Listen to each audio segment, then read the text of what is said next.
Let's have a look at 140 boot springs today. So if your 140 fails to stay lifted up, then of course it's one or both of the pressurized springs that have failed. Now we can supply these new, that's not a problem at the moment.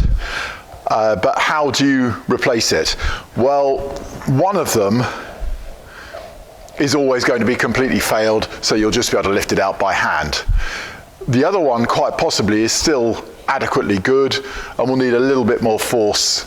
Okay, so we're going to use a bit of 1.5mm welding filler wire, and that we're going to try and arrange